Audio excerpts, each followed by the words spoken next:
this is Xiting, welcoming you to Backstage, the life behind the music. This is an online series of conversations with pianists, an exploration of their remarkable artistic lives as performers, teachers, and advocates for music. Through talking with them, I hope to shed some light on their process, as well as their backgrounds, what has led them to this point in their careers. I hope to get a glimpse into the special worlds they inhabit and illuminate some of their music making, the work that takes place before they or their students step out onto the stage. Please join me. Today we're connecting with pianist, composer, and Professor Logan Skelton. Upon first meeting Professor Skelton 4 years ago at a summer festival, he has influenced and shaped me not just as a pianist, but more importantly as a musician, an integrated musician who seeks meaning, beauty, and truth in life. I hope our conversation gives you motivation and hope at a time like this. Seems to me that you have a huge impact on students, no matter where you go, whether it's in your studio or it's in at festivals outside of schools. I'm very curious, what is your secret? What is your teaching philosophy, and can you talk about that with us? I don't think I really have a philosophy, but I think I do have a kind of approach to teaching. And I don't have any secret, I don't think. But one thing I try to do is figure out, when I'm working with a student, what they need. And I try to be adaptable to what they need. Some students need musical advice about how they're playing sounds and what it should sound like. Some students need intellectual, cognitive things about understanding music to make things stronger. Some students need technical advice and training. Some students tend to learn better from example, listening and watching and observing. Some students really like you to explain. Some students learn well through demonstrations. I try to figure that out pretty quickly when I'm working with a student, and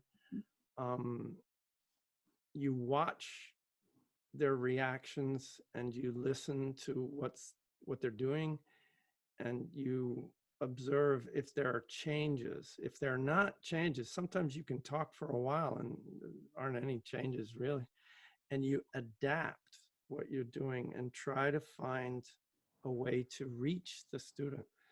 Pay attention and observe what's happening right there in front of me, and very quickly size up just a few things in a masterclass kind of situation, a few things that they might be able to take with them. But in a masterclass, you're trying to make an impression. You're trying to give them something that will last, that they can use. And I like things to be striking and memorable. And I try to just come up with something that would be useful to them and that they seem to need. Mm-hmm. So would you say that being responsive is a very important quality to have as a teacher? Oh yeah, definitely. And adaptable. Yeah. You kind of have lots of different experiences and awareness and sensitivities and knowledge and education and training, but you don't use it all the time with every student. You try to, speak to each individual. Mm-hmm. You try to connect with them as people, as musicians, pianists, artists.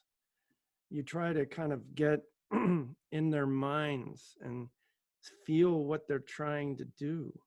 Mm-hmm. And once you can do that, you can help them do it better, I think. What was it like to start out as a young professor when you just got your first job? A lot of mistakes, I can tell you that. but you learn a lot. Um, the first real teaching job I had was at Manhattan School of Music. I was doing some teaching as part of my graduate assistantship. And then I started teaching some piano-related coursework before I finished my doctorate. I was teaching piano literature and piano sight reading and chamber music literature. I taught a few theory classes. I even taught a grad class on Bartok, which was great. And I threw myself into the preparations for those classes. I remember that a lot as a time of real growing. When you're first teaching a course for the very first time, there's a lot of preparation you have to do. And I had students who would be wanting to bring in, when I became a piano professor, they'd want to bring in a piece maybe that I hadn't played.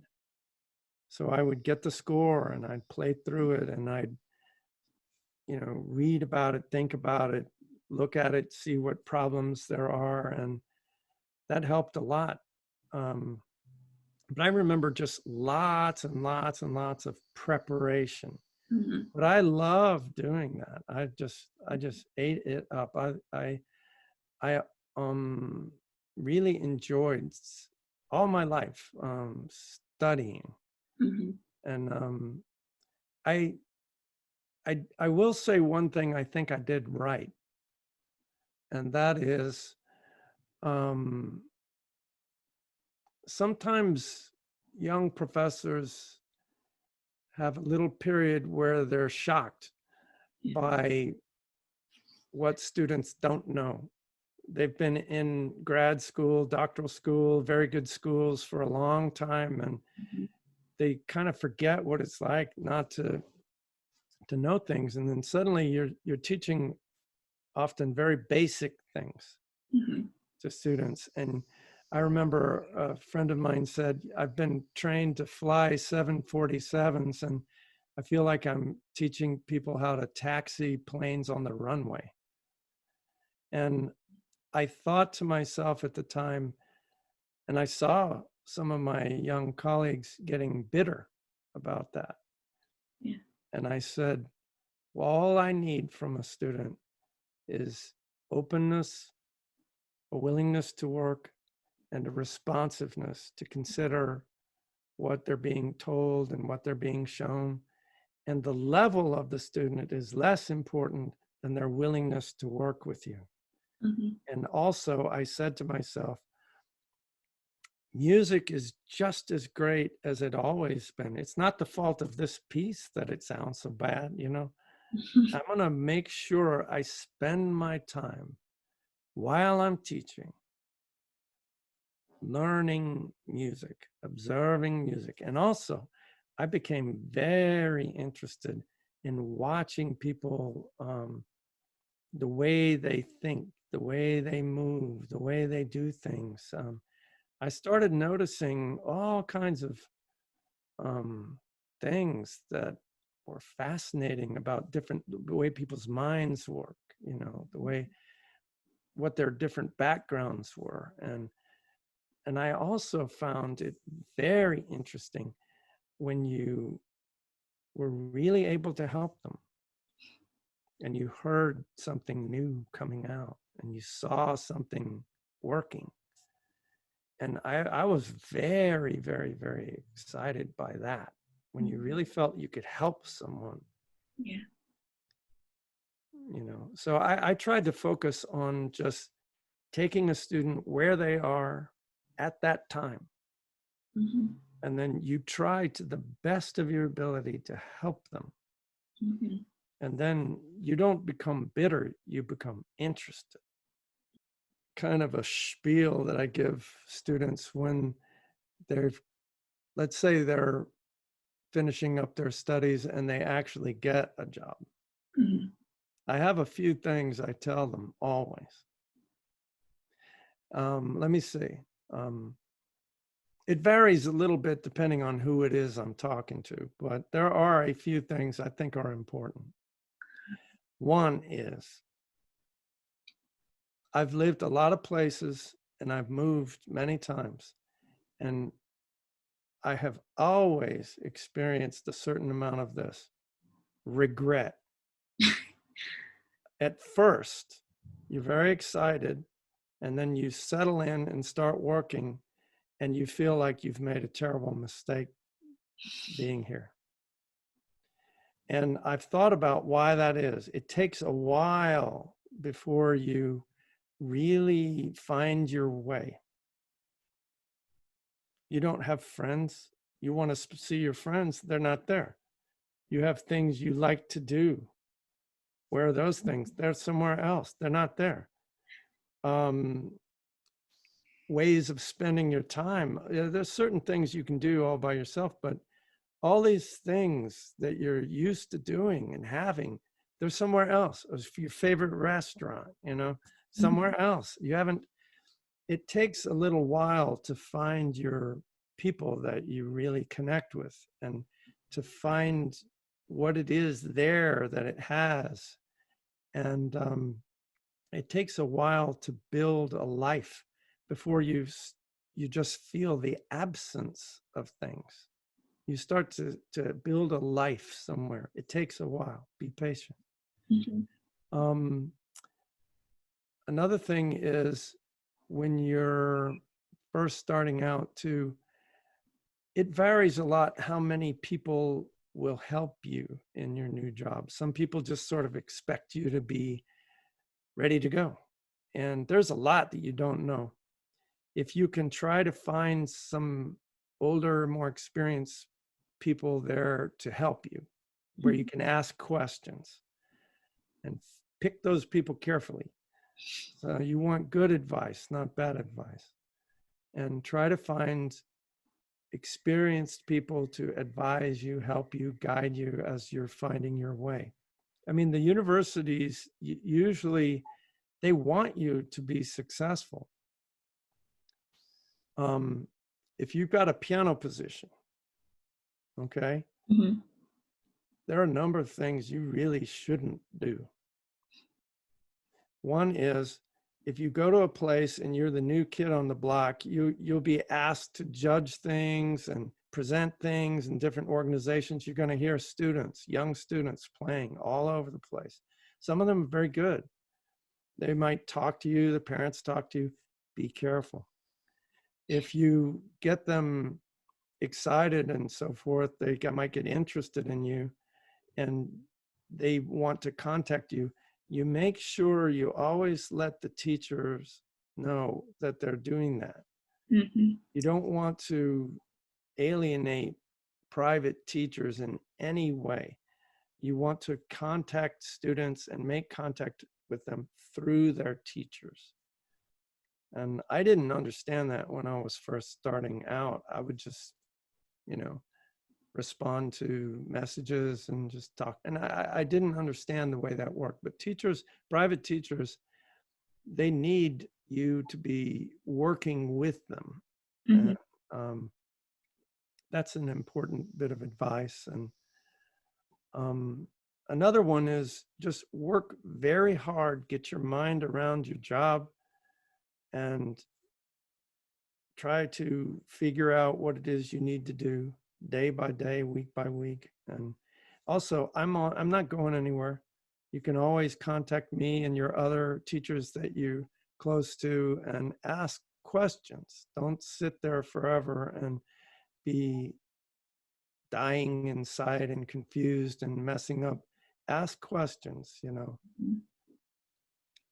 Another thing is, if you have a problem in your job, it's better to talk with someone directly. I was told that when I graduated and got a job, my doctoral advisor, David Noon, he told me, he said, if you're angry particularly, don't put anything in writing unless you're ready for everyone to see it. Take your time, think, and if you need to talk with someone, go right to them and talk with them. Mm-hmm. I think that's very, very good practical advice. Mm-hmm. Also, another thing, if you're really wanting to do well and you're willing to work hard, don't say yes to absolutely everything. Pick and choose what it is you focus on, because very quickly you can be spread too thin and you'll wind up not doing well at anything. Mm-hmm. Pick and choose. Use people there to help you prioritize Mm-hmm. and focus on the important things, really important things. And you have to learn that kind of thing over time. On top of being a very inspiring piano professor, a lot of people also know you as a song composer.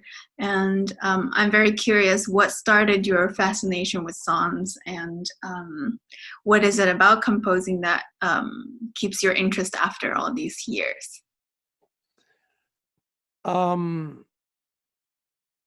I don't know if it's significant in any way, but the very first piece I ever wrote was a song.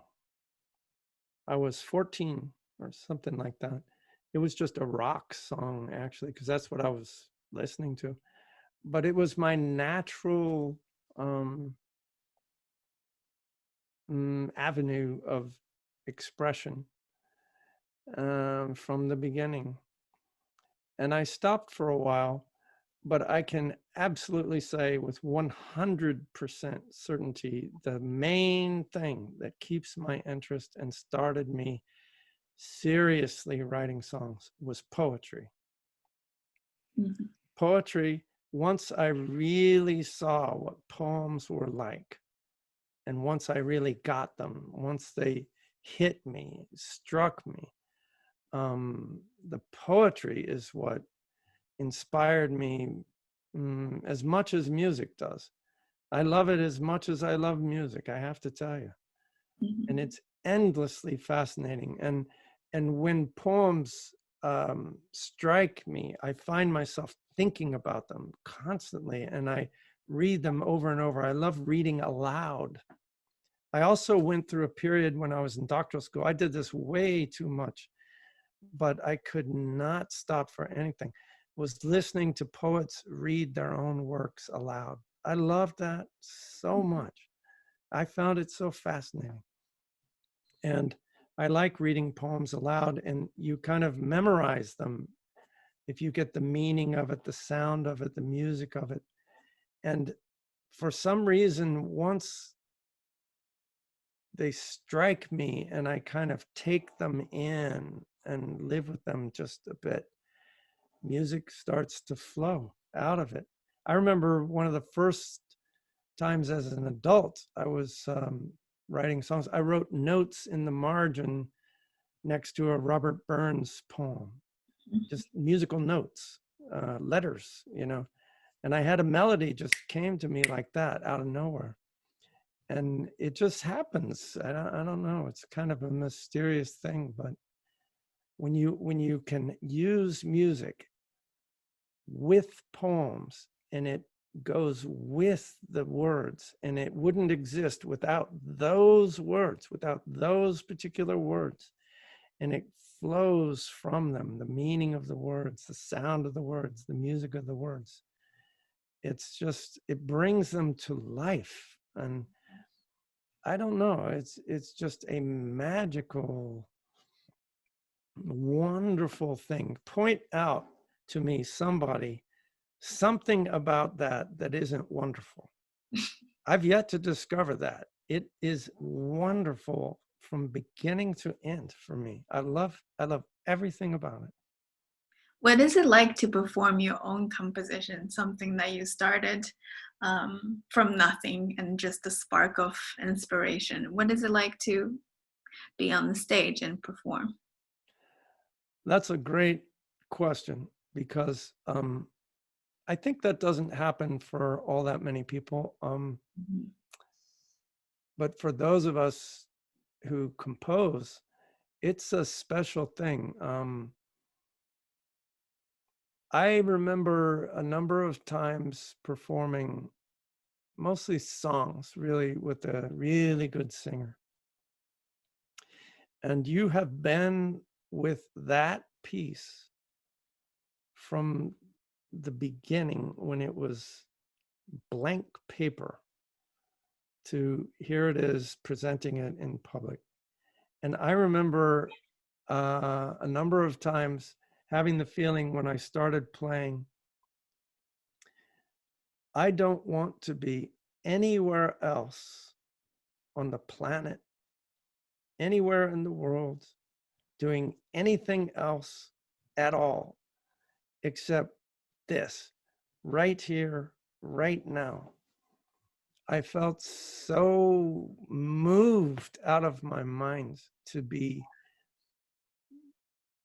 at that point, bringing it to life and hearing this beautiful singer,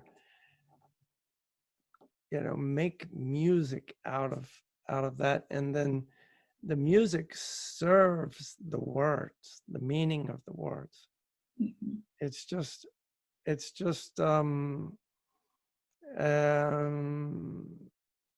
extraordinary experience of being close to that. And I think it's changed the way I see all music, to be honest. How is that? I see a lot of times musical notation Mm-hmm. as the attempt on the part of a composer to put something into form. I don't see it as this is a dot and you have to do this because I put it there. I try to see why it's there, why it is there at all. What made the composer put it there? And why is there not a dot here and a bunch of dots here? Mm-hmm. What if there's no dot and a dot and a dot and a dot and a dot? What if the composer wanted a progressive detaching? How would they notate that? Where they start with a light gray dot that you can hardly see and then it gets darker? They can't do that. They're trying to put a musical gesture into some kind of form. And you kind of get behind the notation, behind it, and why is there a crescendo here? What is happening to the drama and the sound of the piece there? What made the composer do that? Why is the pedaling like this? What are they after? What are they feeling? What are they sensing? And I have this image that has occurred to me for so long, that musical notation is pointing at something. It's pointing at music. And it's much better, instead of staring at the hand that's pointing somewhere, to see what it's pointing at. Mm-hmm. And you sense the composer's grasping to put that in notation. You get behind the notation. And if you can, music is a very integrated activity of a human being. It's partly physical, it's partly oral, it's partly intellectual, it's partly just intuitive, emotional, it's spiritual, it's all kinds of things, imagination, creative. And if you can get behind all of that, you can start to sense the composer's musical nature, their minds at work, moving, Yeah. creating. They could have done this. Why'd they do that? They could have done this. Why'd they do that? You start to feel their hands behind the notes. And that's very exciting for me. I performed one of your song cycles, I think last year, and I enjoyed that very much. After the whole cycle, I feel like I've gone through something. I've experienced a journey. What do you feel like when you hear your songs being performed by other people? It can be good and it can be bad, let me tell you. It depends on the performance, really.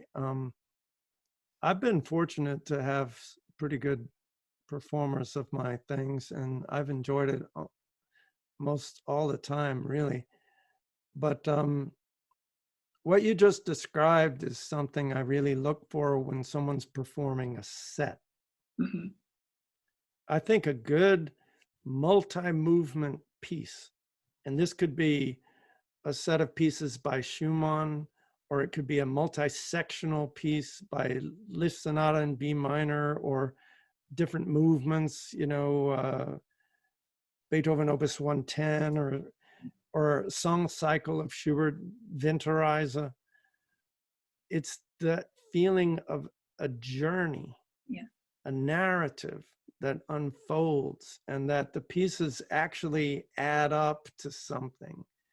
They're not just nice little things that go together. There's a kind of arc, a dramatic arc to the pieces that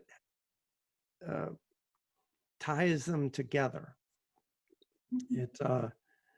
And that usually comes from when a musician is deeply immersed in the work and they're seeking out meaning, and they feel it as they're working, that it's adding up to something. And I love when I can sense that, when someone who's worked on my pieces has somehow found their way to that. That feels mysterious and beautiful to me, that somehow that communicates through the notes on the page, I guess I want to know, at a difficult time like this, do you have anything you want to say to music students at this time? Well, that's another good question. And it's a difficult question. It is a difficult time. There's a lot of isolation during this time, and it's necessary. And some students have decent instruments and some students don't. Mm-hmm. And some students are living with others in a small little group, roommates or significant others, or shared, living situation, whatever. And that's easier than when someone's 100% alone. But, and if you have a keyboard that is really substandard and doesn't have a good feel, you're not going to make much progress working on technique. Mm-hmm. But you do have something now that you probably won't have again this much for a very long time, and that is time. Mm-hmm. You have time. You can explore music. You can listen, watch, study. You can, if you can't work out all the details of technique, you can assimilate notes. There are digital scores you can get your hands on. You can analyze. You can get your fingers on the notes, sort of start to understand the music, listen to non-piano music, really with great intensity. Some of the greatest experience I've ever had, listening to music that has nothing to do with piano. Really, really, really, really opening up to it. Reading, you see behind me, just a bunch of books. You remember those things, books? You can read. And also, I think it's important to pay attention to sparks of interest. Mm-hmm. Don't just do it because somebody's telling you to do it, like me, just telling you to do it. Don't do it out of a sense of duty or you ought to do it. Seek out things that are truly interesting to you, fascinating to you, and pay attention when you feel it. And if you're doing things and you don't feel it, it's better to kind of close the piano or keyboard and walk away and do something else that interests you. I mean, you have a certain amount of basic life that you have to do, but pursue your interests. And if you don't know what your interests are, keep looking. There are things out there that I guarantee you they have the potential for you to fall in love with them. You just don't know they exist. They're just waiting for you, waiting for your attention. And another thing is not to give up. Use this time to grow. I used to love summers when I was a student because I had time. I still love summers when I have time to just be with music. A lot of what a person is what they spend their time doing when no one's around, when they're by themselves, just with what they're doing. And if you love music, you can really grow as an artist, and your relationship to music during this time can be rich and wonderful and beautiful. And then I think you have to keep up with the news. You have to follow the guidance of experts that are telling us how to keep ourselves safe. But that's not all you should do. You shouldn't just do that. That I have to watch out with that myself. Sometimes I'm outraged by what I'm reading or fearful, and I start doing it too much. But a certain amount of that's important. But close your phone, shut it down, turn off your computer and the news and social media, and spend time with music. It's just as beautiful and just as wonderful as it always has been. And I guarantee you will not regret the time you spend, even if you feel like you're not making progress. That is not wasted time. That will lead to something. It will absolutely lead to something. And it's not a straight shot development, but it enriches your life and makes you grow as a person, and your awareness and your responsiveness. It opens sensitivities that you didn't even know you had. You know, you can make use of this time. And I know it's difficult. I really feel that. Another thing is to connect with people. I have a kind of a thing against doing stuff like this, but it's necessary during this time. And I'm getting more used to it. And if you can feel the person on the other side of the screen, and they're in the same situation as you in a lot of ways, this is just like a vehicle to connect. Don't forget to connect with your special people in life.